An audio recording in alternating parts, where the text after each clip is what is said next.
Dans ma main, là, j'ai 108 € de pâtisserie Cédric Grolet. 108 €. Il s'agit des nouveautés Cédric Grolet qui sont assez surprenantes cette fois-ci. Je vais tester ça et je vais vous donner mon avis sincère sur ces pâtisseries. Bref, pour commencer, je vais d'abord vous montrer tout ce que j'ai acheté. Il s'agit de nouveautés fraîchement sorties. Il n'y a pas que des trompe-l'œil. Non, il y a aussi des pâtisseries. Évidemment, je suis partie les chercher au Meurice, mais aussi à Opéra. Et il y a des trucs qui ont l'air vraiment pas mal. Hein. Mais il y a des choses qui ont l'air vraiment bizarres aussi. Je vais vous montrer ça tout de suite. Alors, pour commencer, j'ai... Comment ça s'ouvre? Je suis incapable de reconnaître et je mets pas en cause le talent de Cédric Grolet. Pour ceux qui l'ont, vous êtes forts. Attendez, je retrouve ma facture. Une amande. On est sur une amande. Ensuite, j'ai... Oh, qu'est-ce que c'est beau. Là, je reconnais pour le coup. Juste ici, nous avons une poire. Celle-ci, je me rappelle qu'elle est très travaillée parce que c'est un peu une poire façon tatin. Du coup, c'est un petit peu caramélisé. Là, on a une figue et là, on a une noix de coco. La noix de coco, elle est hyper originale parce qu'elle est travaillée avec du poivre. Je crois qu'il y a un gel de poivre dedans. Donc, je pense que ça va être très surprenant. Évidemment, comme je vous l'ai dit, je me suis pas arrêtée aux fruits. J'ai des problèmes d'élocution aujourd'hui. En même temps, je suis tellement fatiguée. Je vous préviens, à tout moment, je m'endors. Oh, c'est magnifique. J'aime trop. Oh, l'odeur. Bon, attendez, je vais vous montrer. J'ai peur de la pencher. Mais on est sur une fleur. Ça veut pas faire le focus sur la fleur. Pourtant, la fleur, elle est beaucoup plus jolie que moi. Hein. Ah, voilà. Là, on est sur une fleur macadamia.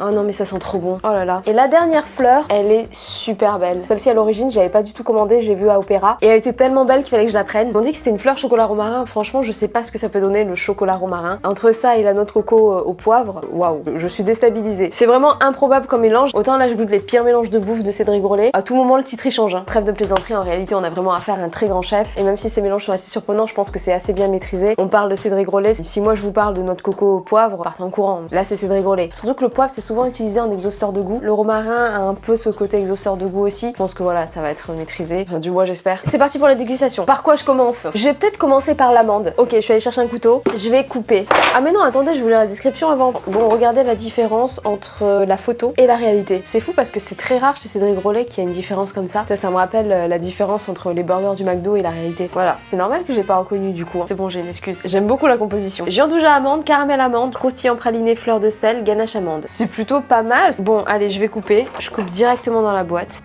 Hop. Oh. On va voir l'intérieur comment c'est. Écoutez, ça m'a l'air pas mal du tout. Je goûte.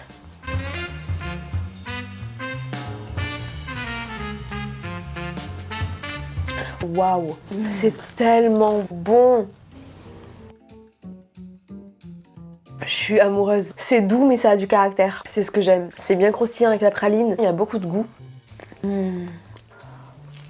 C'est pas hyper sucré, mais ça l'est un petit peu, c'est juste assez pour que ça soit assez réconfortant. Pour avoir quasiment goûté tous les trompe-l'œil de Cédric Grolet, je peux vous dire que celui-ci fait partie vraiment des meilleurs. Mais en fait, je suis à deux doigts de le finir alors qu'il faut pas parce qu'il me reste plein de trucs à manger. Regardez comme ça se tient bien. Les textures, elles sont incroyables, le goût est incroyable. C'est bizarre ce que je vais dire, mais là, on a un vrai truc. Pas que ce qu'il y avait avant n'était pas bon. Là, on a quelque chose qui peut vraiment plaire à tout le monde. Les premiers trompe-l'œil, c'était un peu plus délicat, je pense. Ça pouvait pas plaire à tout le monde. Là, je pense que tout le monde peut être séduit. Un côté Kinder, je trouve. Évidemment, Kinder haut de gamme. Mais en même temps, c'est pas aussi sucré. Moi, ça me fait penser à ça. Après, ça vous fera peut-être pas penser à ça, mais... c'est fou, quoi. Non, mais ça se mange tellement facilement avec les doigts. Un coup de cœur. Je suis amoureuse du trompe-l'œil. Un bon 10 sur 10. Hein. Il n'y a pas un défaut. Il y a un niveau qui est tellement haut, là. Franchement, goûtez-le. Bon, maintenant, on va passer à notre trompe-l'œil. Je pense que je vais m'attaquer à la figue. La noix de coco, à mon avis, ça va être un délire avec le poivre. Je pense que ça va être fou. J'ai hâte de savoir si ça va être encore plus sucré que les autres trompe-l'œil. Alors, je me trompe peut-être, mais j'ai l'impression qu'il n'y a pas la même attention sur ces trompe-l'œil que sur les trompe-l'œil précédents qu'il a fait. Il y a peut-être une envie que ce soit beaucoup plus gourmand, ce qui me va. Donc, il y a quoi dans la figue? Ganache feuille de figue, cœur coulant figue. Ok, bah écoutez, c'est tout simple, mais pourquoi pas. Regardez-moi ça. Bon là ça ressemble à la photo, c'est la même chose. Par contre la figue ça me rappelle un petit peu mon enfance, étant donné que j'ai grandi dans le sud de la France. Pour ceux qui connaissent le sud, vous savez qu'il y a des figuiers vraiment de partout. Ok, je filme la découpe. Oula, ça a l'air de moins bien se tenir que l'amande. Oh là là, c'est joli. Oh, par contre la noix de coco à côté là, elle prend cher. Waouh, ça a l'air pas mal du tout. Hein. Je vais mettre ça dans une assiette. Hop. Évidemment, j'aurais dû mettre ça dans une assiette bien avant. Je vais me chercher une cuillère. J'ai une flemme.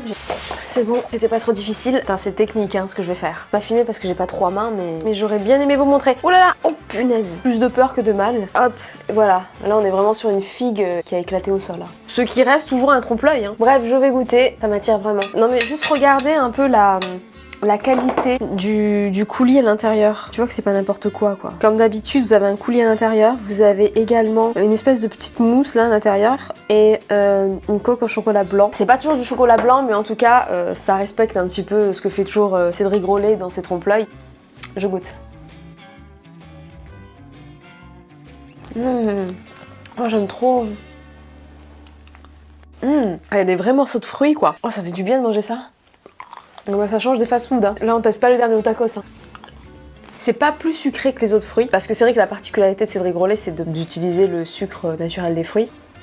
La texture est beaucoup plus épaisse, on a cette sensation que c'est un peu plus gourmand du coup. Regardez, il y a un vrai morceau de fruit là. C'est faux ce que je vais dire parce qu'il s'agit quand même d'un très grand chef et je me trompe peut-être, hein, et ce n'est peut-être que mon avis, mais j'ai l'impression qu'il y a de l'amélioration en fait. Alors que bon, dès les premiers fruits, je pense qu'il savait ce qu'il faisait, mais bizarrement, c'est mieux pour l'instant. Je dirais pas ça quand je goûterai la noix de coco au poivre. Bon, en parlant de noix de coco au poivre, est-ce que je la goûterai pas? Non, je sais ce que je vais faire. Je vais d'abord goûter ça. Ah non, c'est pas ça. Oh là là, je l'aime trop celle-là. Elles sont trop belles les fleurs, hein. C'est ma chouchou celle-là. C'est très ressemblant avec la photo. Qu'est-ce qu'il y a dans cette petite fleur? Fleur macadamia, pâte sucrée, croustillant macadamia, dacquoise macadamia, confiture de lait, vanille, crème Paris-Brest, macadamia, gel macadamia. Non mais la confiture de lait, c'est mon délire. J'aime énormément la confiture de lait. Je crois que là, je vais vraiment me régaler. Hein. Est-ce que je la coupe en deux pour vous montrer l'intérieur? Ok, je la coupe en deux. Ah oui, là vous voyez, c'est du gel. Hop. Oh. C'est facile à couper, c'est juste difficile à retirer le couteau. Alors attendez, parce que là, je fais ça à une main. Alors, attendez, je prends le bout le plus joli. Oh, c'est joli. Ah, j'adore les fleurs. Regardez l'intérieur. Il y a quand même pas mal de couches. Hein. C'est tout petit en diamètre, mais c'est très généreux. Parce qu'on pourrait se dire que c'est haut parce qu'il y a la crème, mais en fait non, c'est bien rempli et tout. Ça c'est bien. J'aime bien quand c'est généreux. Je goûte.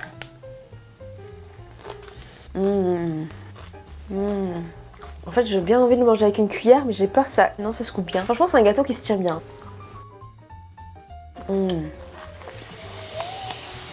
On sent vraiment le sel, hein. Évidemment ça prend pas le dessus, on reste quand même dans une pâtisserie. Je trouve que c'est quelqu'un qui a l'air d'aimer la prise de risque. C'est pas quelqu'un qui va être dans la conformité. Vous voyez ce que je veux dire? Alors il y a rien de mal à être conforme évidemment, mais moi ce que j'aime bien, c'est de voir que les gens aiment prendre des risques quand ils sortent des nouveautés et tout ça, parce que tu vois vraiment l'identité du truc quoi. Et Cédric Grolet, je crois que c'est quelqu'un vraiment qui prend des risques quoi. Et ça c'est beau, je sais pas comment expliquer. Bon bah, pour revenir à la fleur, du coup elle est très bonne, elle est salée et ça va très bien avec le côté macadamia et c'est juste parfait en fait. J'ai plus de mots, voilà, j'ai plus de mots. En fait ça fait du bien de voir des choses différentes un petit peu. J'ai goûté 3 trucs et bizarrement j'ai l'impression que le level est beaucoup plus haut que les précédentes dégustations. Je vais passer à la noix de coco. Elle est très très mignonne cette noix de coco. Oh, j'aime trop.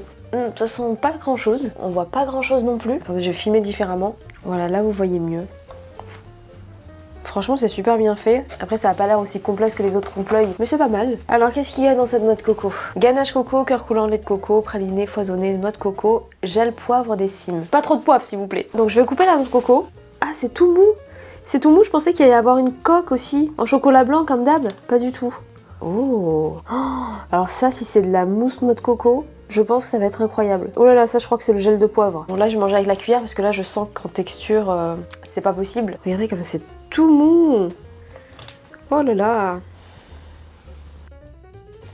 Ça sent pas grand chose. Waouh. Attendez, je regoute parce que j'ai pas tout compris là. C'est très complexe. Il y a pas mal de textures, il y a beaucoup plus de mousse que d'habitude, donc là on a vraiment l'impression de manger un petit gâteau en fait, et pas forcément les fruits d'habitude. Le poivre on le sent pas, mais bon après le poivre c'est un poivre particulier je pense, donc du coup ça doit être un poivre certainement très doux. On sent une petite épice peut-être que c'est ça, logiquement c'est ça, mais c'est très doux en réalité, c'est un petit peu salé aussi. On sent bien le sel et j'adore. La mousse ça a pas le goût de la noix de coco j'ai l'impression. La noix de coco elle est assez clivante je pense. C'est soit on adore, soit on déteste, enfin ou soit on s'en fout. Personnellement je sais pas à quoi en penser, je sais juste que c'est loin d'être mauvais. C'est spécial. Attendez, je regoute. J'arrive pas à comprendre. En fait, c'est trop complexe. Moi, c'est bon. Franchement, c'est bon. Moi, j'aime, mais je sens que ça va être clivant. Soit vous détestez, soit vous adorez. Peut-être qu'une petite minorité saura pas trop où se positionner. Mais en tout cas, c'est hyper original. Vraiment, ça me plaît beaucoup. Bon, soit je goûte la poire, soit je goûte la fleur chocolat romarin. Je vais goûter la poire. Non mais regardez-moi comme elle est trop belle. Elle est trop bien faite. La poire me semble beaucoup plus travaillée que le reste. Je vais vous lire la description. Alors, poire tatin, ganache caramel, vanille, cœur coulant, poire caramélisée. Ok, tatin quoi. Ah oui, petite parenthèse, dans cette vidéo, absolument rien ne sera jeté. De toute façon, là, j'ai quasiment tout mangé pour dire la vérité. Il reste plus grand chose. Bon, je vais couper la poire.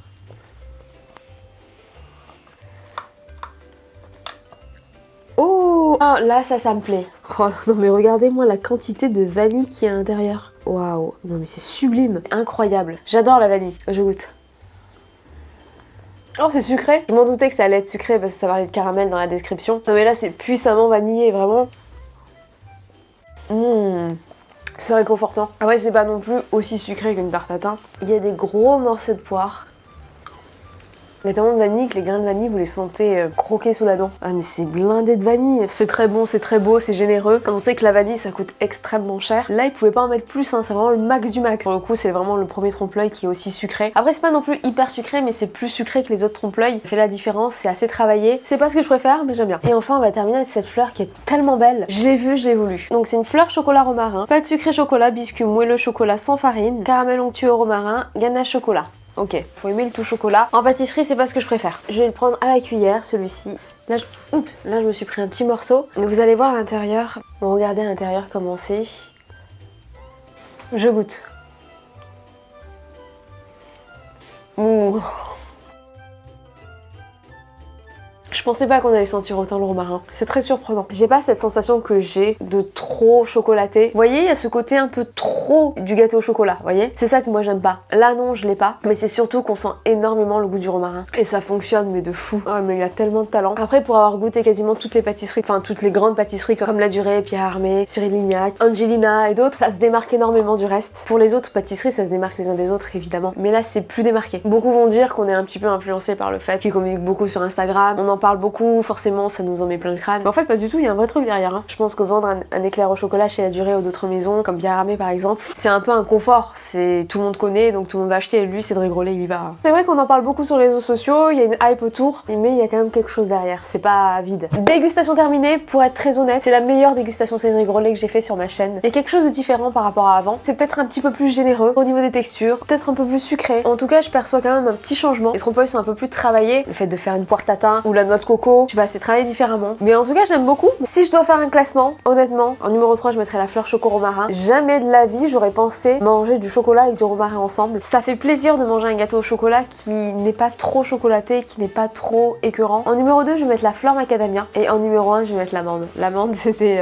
un délire. Hein. C'est incroyable. Après, si je dois faire un classement uniquement pour les trompe-l'œil, je mettrai en numéro 3 la figue, numéro 2 la poire tatin et numéro 1 l'amande. Toujours juste incroyable. Et voilà, j'espère que cette vidéo elle vous a plu. En tout cas, c'était juste un pur plaisir de vous la faire, évidemment. Et si vous avez goûté des choses que j'ai goûtées ici, n'hésitez pas à donner votre avis en commentaire. Je vous dis à très bientôt dans une prochaine vidéo. Bye.